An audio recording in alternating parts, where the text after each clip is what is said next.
May mga kwento talagang kahit hindi mo pinaghandaan, tatama sa pinakamalalim na bahagi ng puso mo. Ako po si Kuya Will at welcome sa M2M Desires, kung saan bawat liham ay hindi lang basta kwento, kundi mga karanasang bumago ng buhay. Ngayong gabi, may babasahin tayong isang liham na alam kong marami sa inyo ang makakaramdam, makakarelate at marahil maiiyak pa. Isang kwento ng isang taong hindi niya inakalang isang simpleng massage experience ang magpapabago ng pananaw niya sa sarili. Isang gabi ng pagod na nauwi sa isang koneksyon, hindi lang sa katawan, kundi pati sa puso. Pero bago ang lahat, isang special shoutout muna kay Mario Nistal Jr.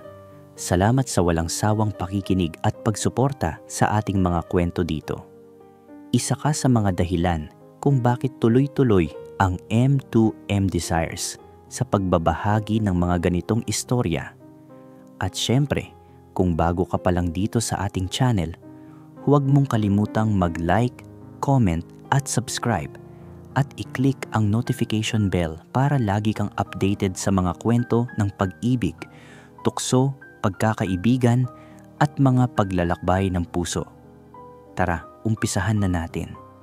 Pakinggan natin ang liham ni JP sa isang kwento ng tukso, tanong at pagtuklas na pinamagatang Ang Unang Massage Experience ni JP.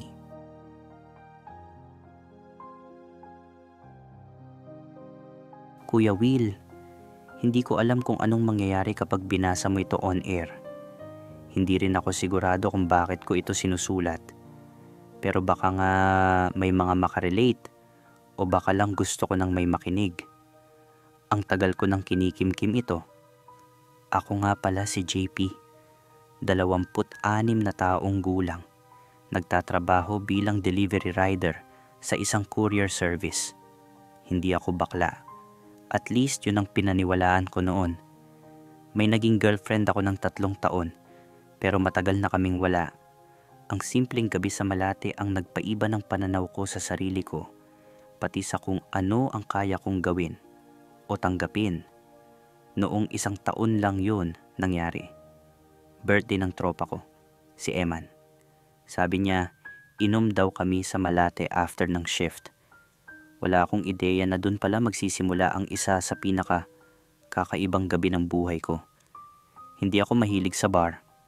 Ayoko ng maingay. Pero dahil matagal na kaming di nagkita ni Eman, sige, go. Nakainom kami. 3 bote lang ako. Pero dahil pagod galing sa biyahe, ang bilis tumama. Mga pasado 12:00 ng madaling araw, umuwi na si Eman, may kasama siyang babae. Ako, naiwan mag-isa sa kalsada, hilo, at walang malinaw na pupuntahan. Sakto, may nakita akong massage spa malapit sa kanto ng Adriatico. Maliit lang yung shop, walang pangalan. May ilaw, pero madilim ang loob. Nakalagay sa puting kartolina sa may pinto. Open massage, 800 piso lamang. Private room. Hindi ko alam kung libog ba o pagod ang dahilan, pero pumasok ako. Nilapitan ako ng lalaking nasa counter, naka-mask, naka-jacket. Sir, full body po. Pwede rin with extra service. Tumango lang ako. Tinuro niya ako sa loob. Tahimik ang paligid. May hallway na may mga kortina. Pinasok ako sa isang maliit na kwarto na may kutsyon sa sahig. Malamlam ang ilaw at amoy peppermint. Pakihubad na lang po, sir, face down. Sumunod ako. Pagod na rin talaga ako. Nang naramdaman kong pinisil niya yung batok ko at likod, aminado akong ginhawa talaga. Ang tagal ko na ring hindi nagpapamasahe, pero nung gumapang yung kamay niya pababa, hanggang bewang, tapos hips, parang may kakaiba. Hindi bastos, pero intentional. Hindi rin ako pumalag. Nagpaubaya ako. Tapos bumulong siya. Sir, okay lang ba with HJ? Extra lang po. Hindi ako sumagot agad. Nanginginig yung dibdib ko pero sa totoo lang, matagal na akong hindi nakakaramdam ng ganun. Tumango ako ng bahagya. Wala akong sinabi, pero hindi rin ako tumanggi. Narinig ko siyang nagbukas ng oil. Tapos, nangyari na. Akala ko yun na. Akala ko hanggang dun lang. Pero dahil pagod ako at malambot yung kamay niya, nakatulog ako. Ang hindi ko inasahan, pagmulat ko nakatihaya na ako at may nangyayari na. At mas lalong hindi ko inasahan, kilala ko siya.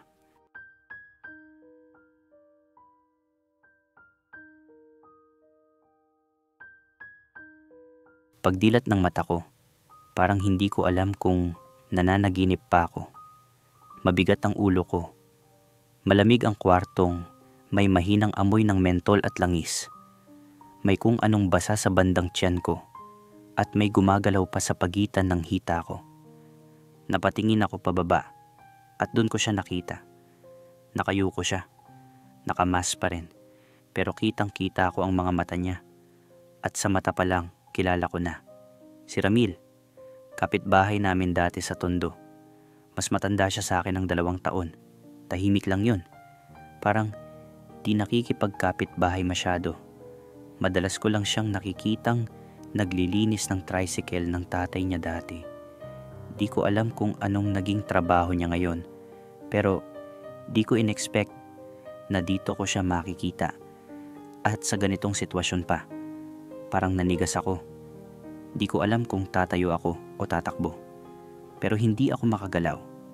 Napatingin siya sa akin. Parang nanlaki yung mata niya nang mapansin niyang gising na ako. JP, mahina niyang sabi. Tangina, bulong ko. Bigla siyang tumayo, kinuha yung tuwalya at tinakpan ako. Sorry bro. Akala ko tulog ka pa. Sorry talaga. Tahimik ang buong kwarto. Parang tumigil yung oras. Teka, ikaw si Ramil, di ba? Tanong ko. Tumango siya, di makatingin ng diretso. Bro, sorry talaga. Hindi ko sinasadya to.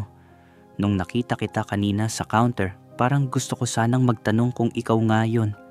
Pero akala ko baka hindi mo na ako maalala. Tahimik pa rin ako. Nilalaro ng utak ko yung idea na eto ako ngayon, nakahiga. Tapos yung lalaking kapitbahay ko dati, minasahe ako, nilulu ako. Tapos ngayon, halos hubot-hubad kami sa iisang kwarto. Ano ka ba talaga, Ramil? Tanong ko. Nagtatrabaho lang ako dito. Hindi ako full-time pre. Pampalipas oras lang. Tsaka, di ko rin naman plano mangyari ito. Nalito lang ako. Sorry, hindi ko alam kung anong mas mabigat, yung gulat ko sa nangyari o yung parte ng sarili kong hindi nagalit. Ang totoo, parang may parte sa akin na hindi umalma. Pinunit ko yung katahimikan. Kuya mo pa rin ba yung may tricycle? Napangiti siya ng bahagya. Oo, nasa Tondo pa rin sila. Ako, sa may Malate na nakatira. Tumayo ako, nagbihis. Naramdaman kong nanginginig pa yung tuhod ko. Hindi dahil sa lamig kundi sa halo ng hiya at kaba. Bago ako lumabas ng kwarto, tinapik niya yung balikat ko. Pasensya na ulit, JP. Hindi ko talaga sinadya. Kung gusto mong burahin to sa isip mo, gets ko. Wag mo na lang ipagkakalat. Tumango ako, pero hindi na ako nagsalita. Paglabas ko ng spa, ramdam ko ang bigat sa dibdib ko. Ang hindi ko inaasahan, habang naglalakad ako pauwi, paulit-ulit sa isip ko yung eksenang gumising ako at yung mga mata ni Ramil habang nakatingin sa akin. Hindi inis yung naramdaman ko, kundi kuryosidad.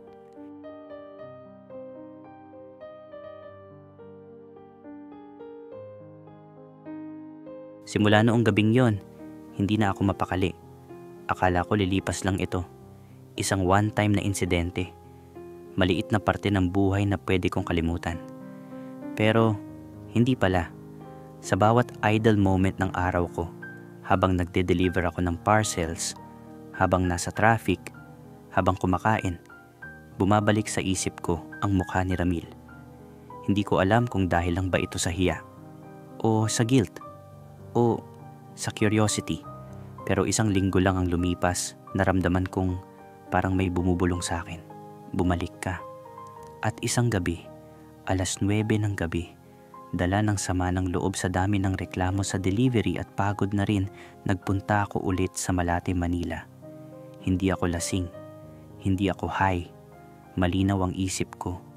At wala na akong palusot. Gusto ko siyang makita ulit. Lumakad ako sa parehong eskinita. Andun pa rin ang spa.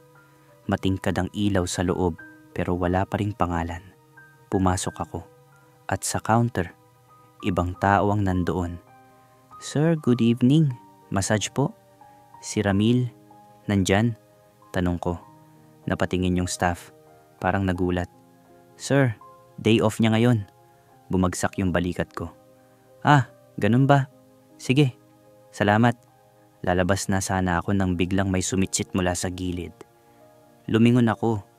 Sa may side alley ng spa, may lalaking naka-hoodie, medyo madilim pero siya yon. "JP," bulong niya. Nilapitan ko siya. Kinabahan ako bigla. "Ba't ka andito?" "Nag-drop lang ako ng gamit. Di ko alam na pupunta ka." Napakamot ako sa batok. Di ko rin alam kung bakit ako nandito eh. Nagkatitigan kami. Wala nang maraming salita. Parang parehas naming alam, parehas naming nararamdaman yung tensyon. Walang halong arte, walang drama. Dalawang lalaking hindi sigurado, pero parehong nauudyok ng tukso. "Ano? Gusto mo sumama muna sa unit ko? Malapit lang dito," alok niya. Nagkatinginan lang kami saglit. Sumama ako sa kanya. Sa loob ng kwarto, studio type ang unit niya. May maliit na kama, electric fan, at TV sa gilid. Medyo magulo. May mga gamit na pangmasahe sa isang kahon. Tahimik lang kami nung una. Umupo ako sa kama. Siya naman kumuha ng tubig at binigay sa akin. "Sorry ulit sa nangyari nung una," sabi niya. "Stop saying sorry," sagot ko. "Kung ayaw ko, sana noon pa ako umalis." Napatingin siya sa akin, tumahimik, tapos lumapit, umupo sa tabi ko. "Sure ka ba ngayon?" tanong niya. Hindi ako sumagot, pero ako na mismo ang humawak sa batok niya at hinalikan siya. Hindi agresibo, hindi pilit, pero diretso at totoo. Sumunod ang katawan niya. Gumanti siya ng halik, may kasamang lalim, halong pagkalibog at pagkasabik. Hinubad niya shirt ko, ako rin sa kanya. Hanggang parehas na kaming naka-boxers. Humiga kami, nagkatitigan. "Wala nang atrasan to," bulong niya. Tumango lang ako. Pinabayaan ko siya. Hinalikan niya leeg ko, dibdib, pababa. At tuluyan na niyang ginawa ang hindi ko inakalang mararanasan ko sa kapwa lalaki. Walang kamera, walang ilaw, walang roleplay, walang arte. Pagkatapos, pareho kaming hinihingal, pawis, pero tahimik. Umupo siya sa gilid ng kama, umiinom ng tubig, habang ako nakahiga pa rin. "Wala kang pagsisisi?" tanong niya. "Meron. Pero hindi sa nangyari ngayon, kundi sa tagal kong pinigilan yung sarili kong tanungin kung ano talaga ako."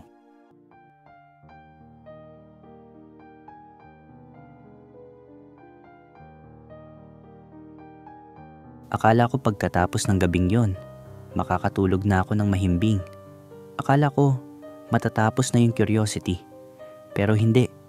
Ang totoo, mas lalo pa akong nalito. Isang beses lang dapat yon. Isang gabi lang. Pero ilang araw lang ang lumipas, bumalik ako ulit. Hindi na ako umikot pa sa spa. Diretso na ako sa unit ni Ramil. Sa unang pagpunta ko ulit, wala kaming masyadong usapan. Halikan agad, parang automatic. Tulad ng dati, dahan-dahan sa umpisa, tapos tuluyan na kaming tinangay ng katawan namin. Sa sumunod pang mga linggo, naging routine na. Tuwing Sabado ng gabi, pagkatapos ng biyahe ko, dumadaan ako sa kanya. Minsan, may dala akong pagkain. Minsan, nagkakape lang kami bago humiga sa kama. Pero ang hindi ko maintindihan, habang paulit-ulit naming ginagawa yon, hindi na lang katawan ang naaapektuhan. Nagsimula na akong maghintay ng message niya. Naghihintay kung kailan siya magte-text. Nagtatanong na ako kung may iba pa ba siyang regular na katulad ko. kung ako lang ba yung pinapapasok niya sa unit niya. Meron bang iba? Tanong ko minsan habang naghuhubad kami. Napatingin siya sa akin. JP, wag mo na tanungin yan kung ayaw mong marinig ang sagot. Di ibig sabihin meron. Sagot ko, sabay tawa na pilit tumahimik siya. Tapos sabay halik sa leeg ko. Ano ka ba talaga, JP? Bulong niya habang pinapasok niya ang kamay niya sa ilalim ng boxers ko. Hindi ako nakasagot. At sa halip na magtanong pa ako ng kung ano-ano, pinatong ko na lang yung bibig ko sa lips niya. Mas madalas na kaming magkita, halos every other night. Pero kahit gaano kadalas, hindi kami nag-uusap sa labas, walang text sa araw, walang tawagan. Para kaming dalawang anino. Pag may oras, nagkikita. Pag wala, parang hindi kami magkakilala. Pero sa bawat gabi na lumilipas, may bumibigat sa dibdib ko. Nahuhulog ba ako? O naaadik lang sa katawan? Hanggang isang araw, bigla siyang hindi nagparamdam. Sabado na noon, 9:00 ng gabi. Pero sarado ang unit niya. Walang sagot ang chat ko. Kinabukasan, wala pa rin. Pangalawang araw, wala. Pangatlo, wala pa rin. Doon ko na-realize, shit, may epekto na siya sa akin.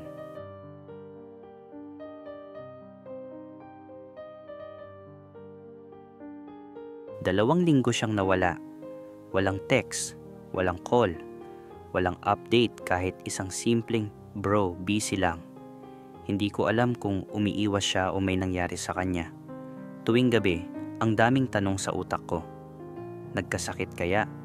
Umalis na ba sa spa? May bago na bang karelasyon o regular client?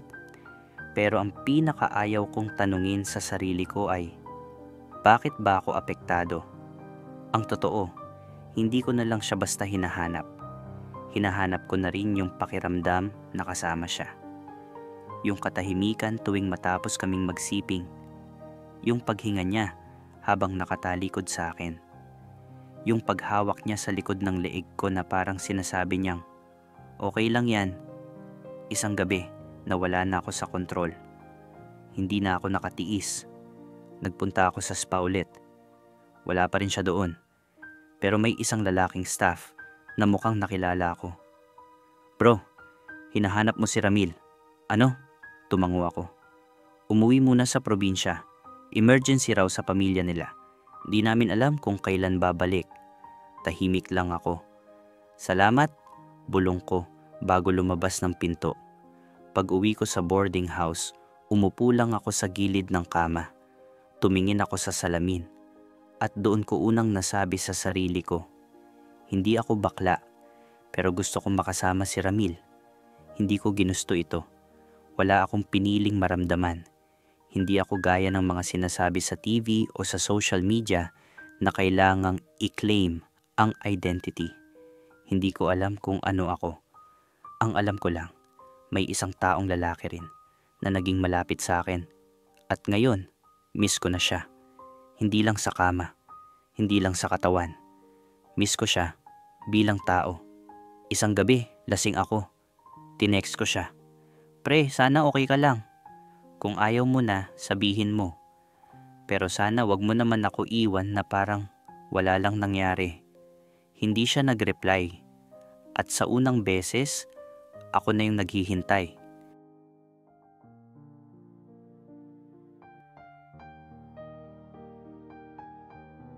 3 linggo ang lumipas. 3 linggo akong parang tangang nag-aabang. Hindi ako sanay. Kasi sa totoo lang, sa lahat ng relasyon ko dati, babae o kahit fling lang, ako yung laging nauuna bumitaw. Ako yung unang umaatras. Ako yung hindi nagpapakatanga. Pero ngayon, ako yung natutulala sa kama. Ako yung nagkakape sa hating gabi. Ako yung bumubuntong hininga habang nakatitig sa cellphone na walang notip. Hanggang isang gabi, tumunog ang phone ko. 11:42 PM, unknown number, si Ramil. Nandito na ulit ako. Kung gusto mong dumaan, open lang yung pinto. Wala nang kasunod, walang explanation, walang drama. Pero agad akong nagbihis. Di na ako nagpaligoy-ligoy pa. Pagdating ko sa unit niya, hindi ko pa man kinakatok. Bumukas na agad ang pinto. Siya yung nagbukas. Naka-shirt lang at boxers. Medyo pumayat, medyo puyat ang itsura. Pero si Ramil pa rin. Hindi siya nagsalita. Ni hindi ako tinanong kung okay lang ba ako. Ni hindi siya nagsorry. Pero niyakap niya ako. Mahigpit, tahimik, walang salita. At doon ko naramdaman na kahit wala siyang paliwanag, pareho kaming may pinanghahawakang hindi maipaliwanag. Pagkatapos ng yakap, umupo kami sa kama. Tumabi siya sa akin. Ayos ka lang? Tanong niya. Ikaw? Balik kong tanong. Tumango siya. May nangyari lang sa bahay. Nagkasakit nanay ko. Kailangan kong umuwi. Sorry kung hindi ako nakapag-update. Wala akong gana magbukas ng phone nung mga panahon na yon. Hindi mo kailangang humingi ng sorry. Sagot ko. Hindi mo rin ako kailangang i-explainan. Pero salamat sa pagbalik. Tahimik ulit. Ilang minuto lang. Tapos, hinawakan niya yung kamay ko. Ibang klase yon. Hindi yung holding hands na may pagnanasa. Hindi yung parang gustong humantong agad sa kama. Iba. Parang may hinahanap. May gustong patunayan. Tumagilid siya sa kama. Humiga. Tapos tinapik yung tiyan niya, sinyalis na gusto niya akong tumabi. Tumabi ako. Niyakap ko siya. Walang nangyari sa amin. Hindi kami naghalikan. Magkayakap lang kami. Tahimik. Parang dalawa lang kami sa mundo. At sa unang beses, nakaramdam ako ng kapayapaan sa gitna ng pagkalito. Wala akong malinaw na sagot. Pero sa gabing yon, ang alam ko lang, gusto kong naroon ako sa tabi niya kahit hindi ko alam kung saan ito patungo.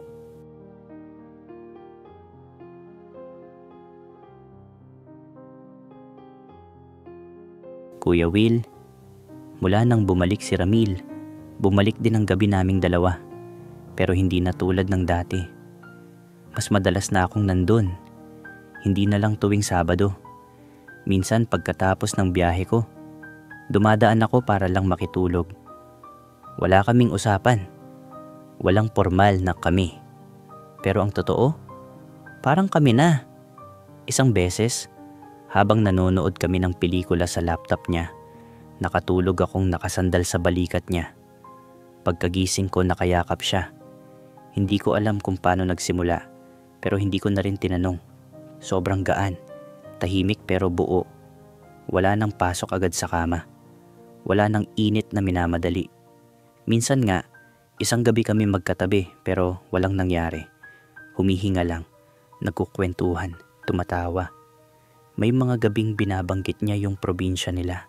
Yung nanay niyang medyo mahinang makilos. Yung kapatid niyang nagdadaldal sa chat. At may mga gabing binabanggit ko rin yung tatay kong palaging galit. Yung mga ex ko na babae.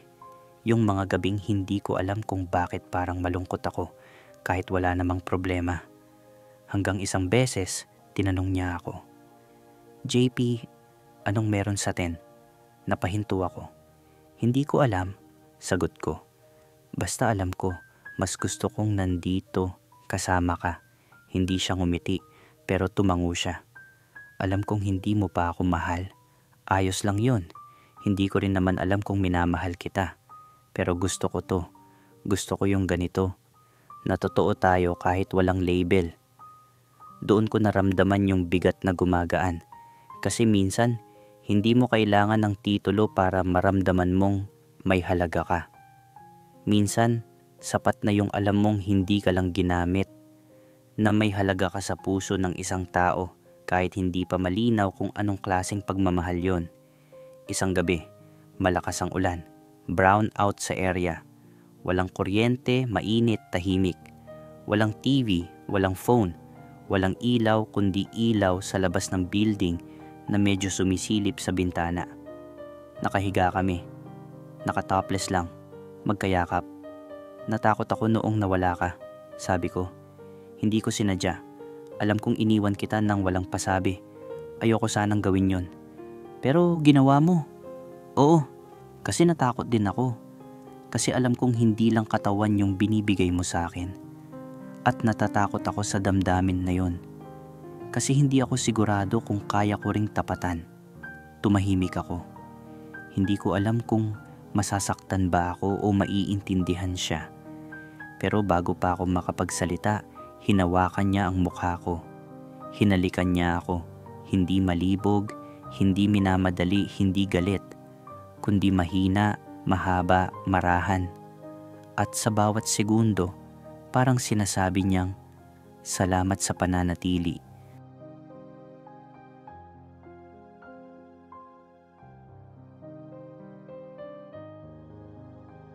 Kuya Will, akala ko tuloy-tuloy na yung gabi.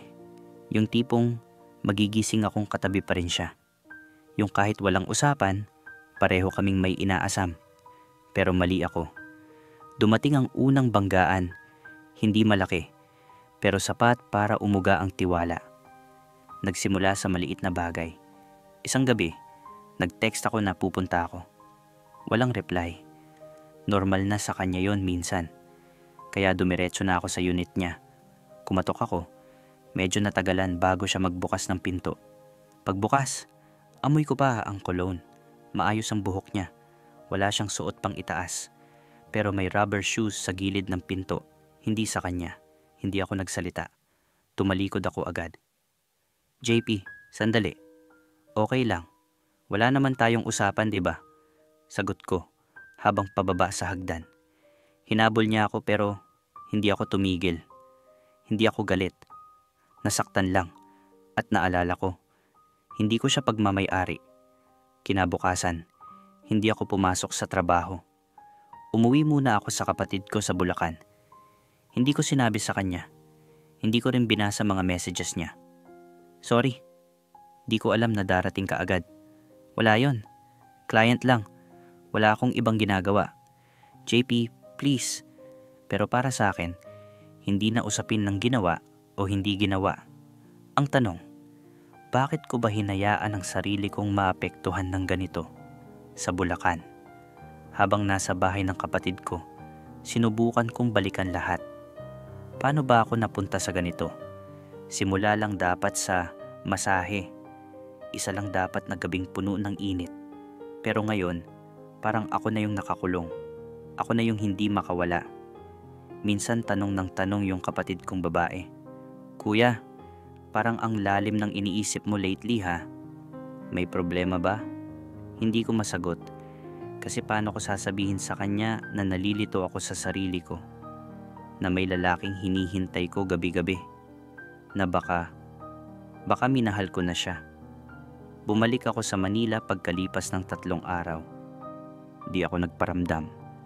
Pero hindi ko rin siya binlock. Tahimik lang. Hanggang isang gabi, tumawag siya. Hindi ko sinagot. Tumawag ulit. Pagkakuha ko ng tawag, wala siyang sinabing kahit ano sa una. Tahimik lang.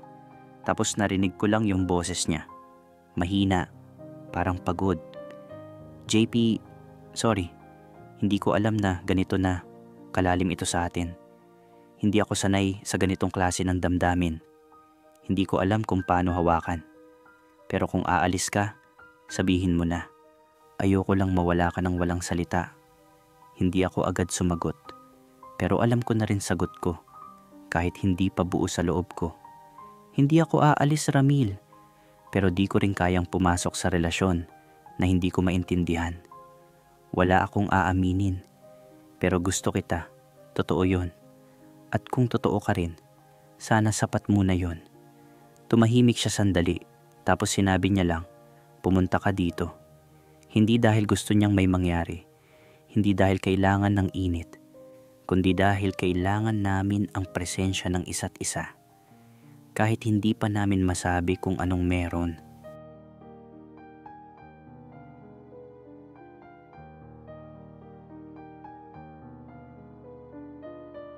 Kuya Will, mula nung gabi ng tawag na yon, bumalik ako sa unit ni Ramil. Walang halikan. Walang init. Tahimik lang kami sa kama. Niyakap niya ako mahigpit. Parang takot siyang mawala ako ulit. Pero habang tumatagal, mas dumadalas ang mga tanong sa loob ko. Ano ba kami? Ako lang ba ito? May iba ba siya? Wala akong karapatang magselos.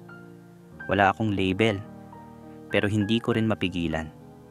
Isang gabi, habang naliligo siya, hindi ko na napigilan sarili ko. Binuksan ko ang phone niya. Hindi ko ginusto, pero hindi ko rin pinigilan sarili ko.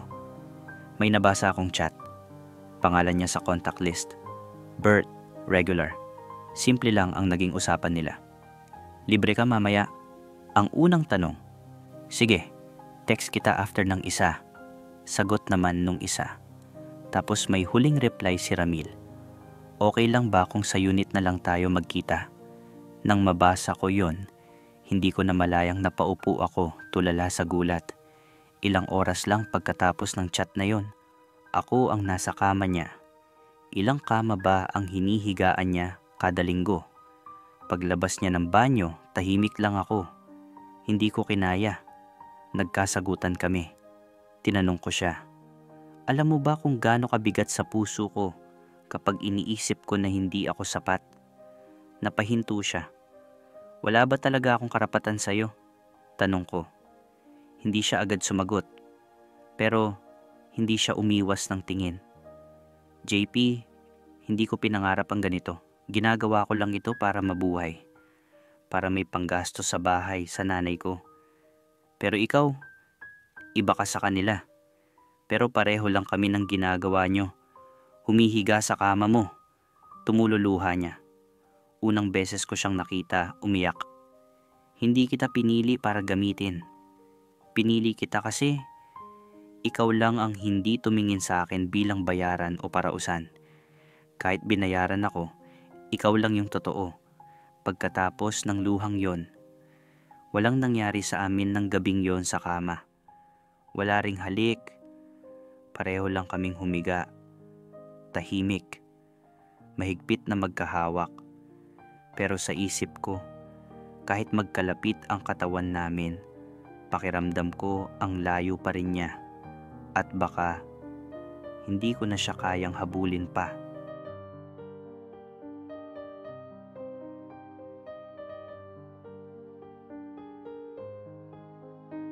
Kuya Will, isang gabi habang nakahiga kami ni Ramil, sabay kaming nagising sa gitna ng madaling araw.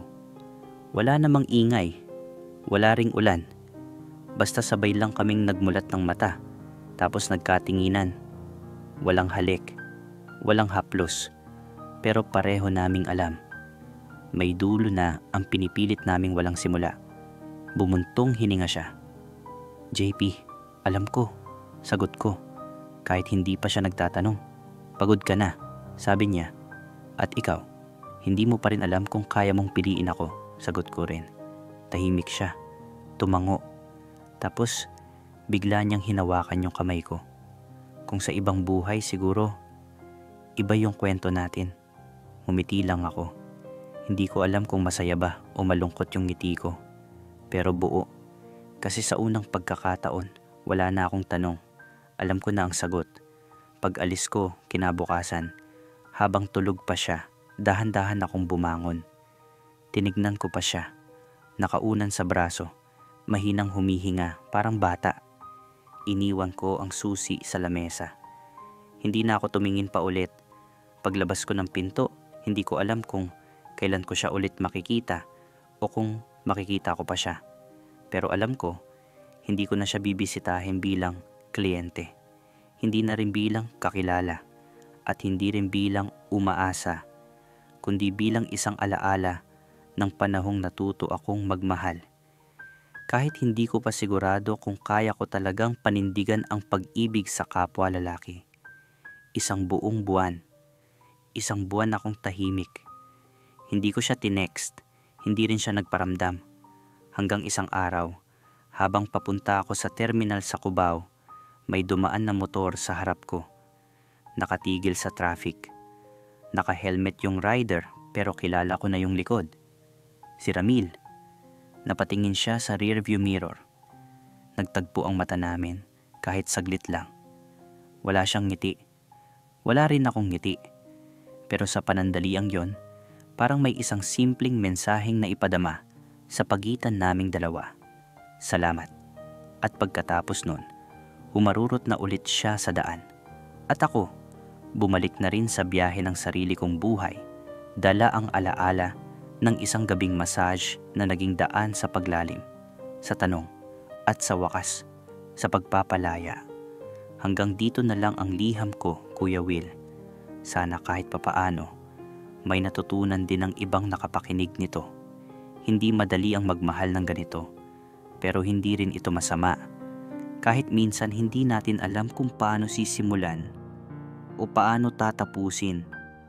Ang mahalaga, minsan sa buhay mo, naging totoo ka. JP.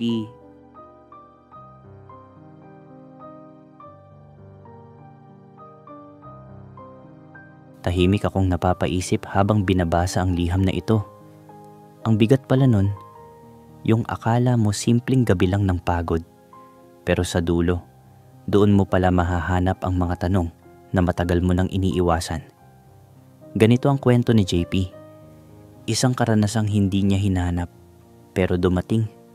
At sa dulo, iniwan siyang mas totoo sa sarili niya kahit hindi pa buo ang lahat ng sagot. Minsan talaga, ang buhay, ang gulo, di ba? Akala mo tukso lang, pero puso na pala ang nakataya. At minsan, kailangan mo munang maligaw bago mo makita kung sino ka talaga.